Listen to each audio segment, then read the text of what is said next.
On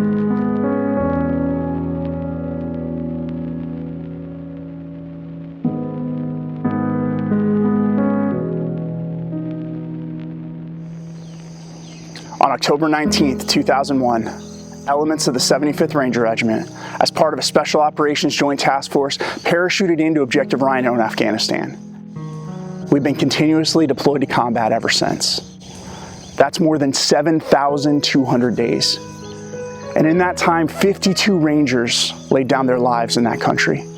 Over 450 more were wounded in action. Many of us carry the physical scars of combat, but almost all bear the invisible scars of war.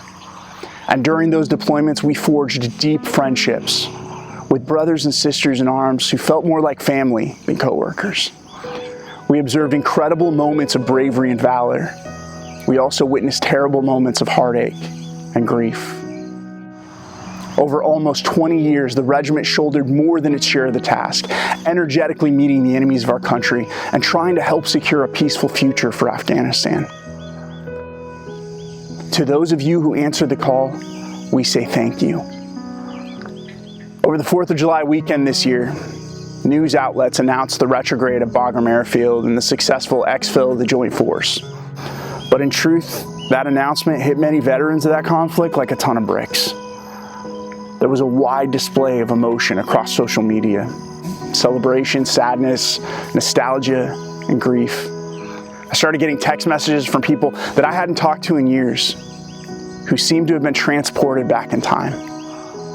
In many ways, it feels like we grew up there. And over the years, we left pieces of ourselves in that far-off land. The news left us with all the feels. And the uncertain future of the region, I think it poses more than just a policy challenge for our nation.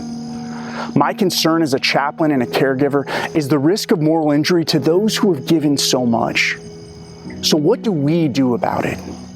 Our memories, our feelings, our emotions, they might be all over the place right now. And they might even be painful, but they are worth thinking about. None of us are exempt from suffering, but we can achieve growth despite it, and in some cases, because of it.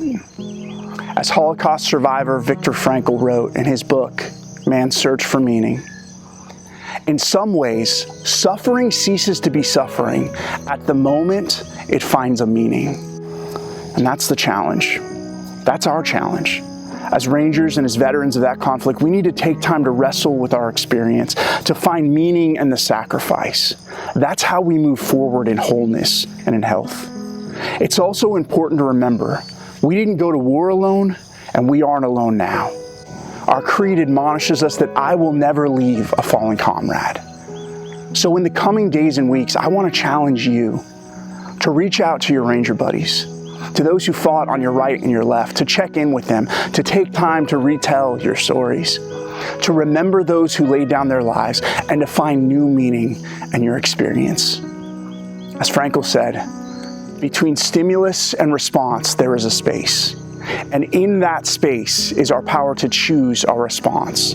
In our response lies our growth and our freedom.